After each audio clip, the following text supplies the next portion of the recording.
Good morning students. Heredity and evolution के अंदर अब नेक्स्ट टॉपिक अब आपका आता है एविडेंस ऑफ एवोल्यूशन। किस तरह से कोई नई स्पीशीज़ जो बनी है उसके क्या क्या एविडेंस है और किसके अकॉर्डिंग हम करते हैं। मॉर्फोलॉजिकल एविडेंस सबसे इम्पोर्टेंट यही है एविडेंस इसके अंदर। जैसे दो टाइप हैं इसके अंदर, homologous organ and analogous organ. बहुत बहुत बहुत ही इम्पोर्टेंट है ये टॉपिक। तो homologous organ those organs which have same basic structure, यानी कि ओरिजिन जहाँ से वो डेवलप हुए वो सेम नज़र आता है, सेम बेसिक स्ट्रक्चर है, यानी दिखने में एक जैसा स्ट्रक्चर लगता है, बट हैव डिफरेंट फंक्शन, पर उसी स्ट्रक्चर से काम अलग अलग हो रहे हैं। जैसे four limbs of human, four limbs of frog, lizards, bird, ये सारे कैटेगरी क्या हैं? बर्ड देखी हो आपने, छिपकली देखी हो आपने, फ्रॉग देखा हो आपने, ह्यूमन तो हैं ही हैं आप। तो इन सब के अंदर जो टांगे हैं, जो बाजू हैं, सब के अंदर है, पर काम सबका अलग अलग है। ठीक है, यानी बेसिक स्ट्रक्चर तो सेम है, वही हड्डियों का ढांचा, वही इनकी एल्बो, वही सिस्टम दिया हुआ है, बट डिफरेंस क्या है? डिफरेंस है इनके अंदर का फंक्शनिंग, काम अलग अलग करते हैं। जैसे हम किसी चीज़ को होल्ड करने के काम में लगाते हैं या चलने के काम में लगाते हैं, जबकि फ्रॉग के अंदर, लेजर्ड्स के अंदर या बर्ड्स के अंदर ऐसा कुछ नहीं। ठीक है, ये इसका एग्जाम्पल जैसे दिया हुआ है। तो बेसिक स्ट्रक्चर जिनका सिमिलर होगा, that means they are inherited from the common ancestor. इसका मतलब है कि ये सारों के बीच एक चीज़ कॉमन है कि इनका पूर्वज कहीं ना कहीं एक रहा होगा। फिर आता है इसका सेकंड मॉर्फोलॉजिकल एविडेंस का एनालोगस। एनालोगस ऑर्गन इससे उलट है, which perform same function but their origin is not similar. अब फंक्शन तो वो सेम परफॉर्म करते हों, परंतु सिमिलर सिस्टम उनके अंदर ओरिजिन का ना हो, यानी वो आए एक एंसेस्टर वाले से नहीं लग रहे, पर फंक्शन आज की डेट में वो सेम कर रहे हैं। जैसे wings of insects, birds and bats, आपने पंख देखे होंगे पक्षियों के, बैट्स वगैरह के और कीड़े मकोड़ों के। दे हैव सेम फंक्शन, भी उड़ने का काम है सबका, flying, but they have different basic structure, design उनका अलग अलग है। ठीक है, तो wings of birds have feathers in their body, wings of bats are made up of tissue. ठीक है, उनकी स्किन के साथ वो चिपका हुआ होता है, यानी इसके अंदर हम ये कह सकते हैं कि ओरिजिन सिमिलर नहीं है, फंक्शनिंग वो सारी सेम कर रहे हैं। क्लियर है? इसके बाद आता है vestigial organs are those organs of the body which are greatly reduced and are not of any use. अब वो ज़्यादा यूज़ में नहीं रह गए, धीरे धीरे कम होते चले जा रहे हैं। ठीक है, अब हमारे एंसेस्टर्स के अंदर वो चीज़ थी, उनको हम क्या कहते हैं? Rudimentary organs.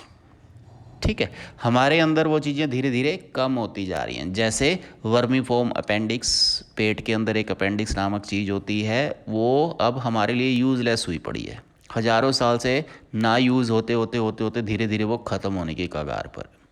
पिन्ना, ठीक है, निक्टिटेटिंग मेम्ब्रेन, आँख के अंदर वाली चीज़, कान के ऊपर वाले बाल, ये सारी चीज़ें धीरे धीरे अब ख़त्म हो रही जा रही है, आने वाली जनरेशन में और कम और कम और कम आ रही जा रही है।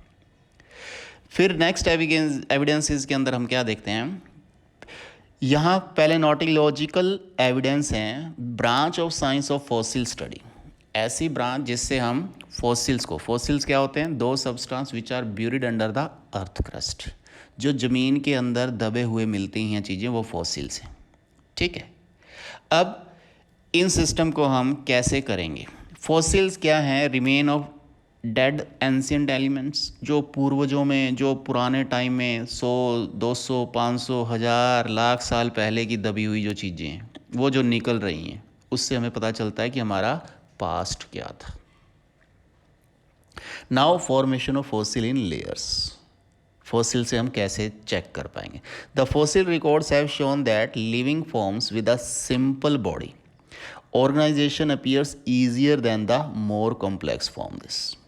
वो कह रहा है जो फॉसिल से रिकॉर्ड मिलता है उससे ये पता चलता है कि जो लिविंग फॉर्म्स हैं with a simple body organisations appeared earlier, वो बहुत पहले की हैं, सिंपल बॉडी डिज़ाइन वाली चीज़ें लाखों साल पहले थी, हज़ारों साल पहले थोड़ी कॉम्प्लेक्स होनी शुरू हो गई, और 100 साल पहले से जो चीज़ें दिख रही हैं वो और ज़्यादा कॉम्प्लेक्स है। यानी धीरे धीरे जैसे जैसे टाइम बढ़ता जा रहा है वैसे वैसे चीज़ें और कॉम्प्लिकेटेड होती जा रही हैं। तो यही उनके पॉइंट दिए हुए हैं कि most ancient fossil found in the deepest layer included only primitive ones such as protozoa, bacteria, algae, ये सबसे पुराने वाले हैं जो सबसे सिंपलेस्ट फॉर्म होती है। नेक्स्ट लेयर जो बनती है इनकी फ्यू एंटरब्रेटा, जो इन्वर्टब्रेटा होते हैं, जो died in the sea bed, जो समंदर की गहराई के अंदर ख़त्म हो चुके थे, God buried in the sand, रेत वगैरह के अंदर दबे मिले, वो उनसे थोड़ा और कॉम्प्लेक्स है। धीरे धीरे ये फिशेस वगैरह, 4 लेग्स एनिमल्स वगैरह आए, ये और ज़्यादा कॉम्प्लेक्सिटी के अंदर इन्वॉल्व होते गए। तो इसके लिए मिलियंस ऑफ ईयर का सिस्टम चलता है। मिलियंस ऑफ ईयर चलते हुए तब जाकर ये बॉडी के अंदर चेंजेस आने शुरू हुए। अब इन चेंजेस से और भी एग्जांपल, और भी चीज़ें पता चलती हैं, जैसे आर्कियोपेट्रिक्स एक ऐसा फॉसिल मिला है, द ओल्डेस्ट नॉन बर्ड, सबसे पुराना पक्षी टाइप। इसके अंदर जो इसके पर थे बर्ड्स की तरह थे, as well as reptiles system के अंदर इंडिकेशन देते थे, that indicating the relation between the these two groups. ये बर्ड्स और रेपेटाइल्स वाले दोनों के अंदर खूबियाँ रखते थे। जैसे हम डायनासोर्स की बात करते हैं कि उड़ भी सकते थे, ज़मीन पर भी रहते थे, उनके अंदर इस तरह की खूबियाँ थी। वैसे ही आर्कियोपेट्रिक्स एक ऐसा पक्षी है जिसके अंदर पक्षियों की तरह और रेपेटाइल्स की तरह, यानी एव्स की तरह और रेपेटाइल्स की तरह ही दोनों तरह के गुण थे उनके फैदर्स वगैरह के अंदर। ठीक है। अब इससे रिलेटेड क्वेश्चन क्या बनते हैं फॉसिल्स वाले में, how do we find the age of fossils. हम किसी फॉसिल से एज कैसे पता चलते हैं। मान लो ज़मीन के नीचे से हमें कोयला मिला, हीरा मिला, या किसी का कंकाल मिला, कैसे पता चलते हैं। तो 2 मेथड हैं, रिलेटिव मेथड या रेडियो एक्टिव या कार्बन डेटिंग जिसको बोलते हैं। रिलेटिव मेथड के अंदर क्या कहते हैं, we dug the earth, the fossil which are formed in the top layer are more recent. जो ऊपर ऊपर की ज़मीन पर मिलेगी दैट मीन्स वो अभी मरे हैं, 100 साल पहले, 200 साल पहले। जो नीचे जितनी गहरी लेयर के अंदर खुदाई के बाद निकलते जाएंगे, इसका मतलब वो उतने पुराने हैं। इससे एग्जैक्ट चीज़ नहीं पता चलती एज, इससे एग्जैक्ट पता चल जाती है रेडियो एक्टिव मैथड वगैरह से। Correct age of the fossil can be determined by the detecting the ratio of different isotopes of an element. कि किसी डेड बॉडी के अंदर ही, मान लीजिए कंकाल के अंदर ही, कि एलिमेंट जो आइसोटोप्स है उसकी कितनी मात्रा रह गई है। तो इससे वैल्यूएबल इंफॉर्मेशन हमें मिलती है, जिससे पता चलता है कि कितने लाख साल पहले, कितने हज़ार साल पहले, कितने करोड़ साल पहले का। ठीक है। फिर आता है how do fossils form the most direct evidence of the past. पिछले पास्ट से हमें फॉसिल से कैसे एकदम एग्जैक्ट सिस्टम मिल जाता है, एविडेंस मिल जाता है वगैरह। Fossil forms the most direct evidence of the past happening because it is possible to determine the age of fossil by estimating the rate of loss of radio activity.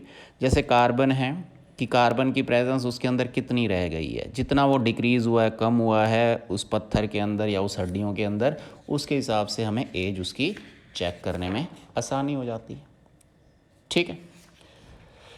इसके बाद आता है molecular evolution as a result of adaptation.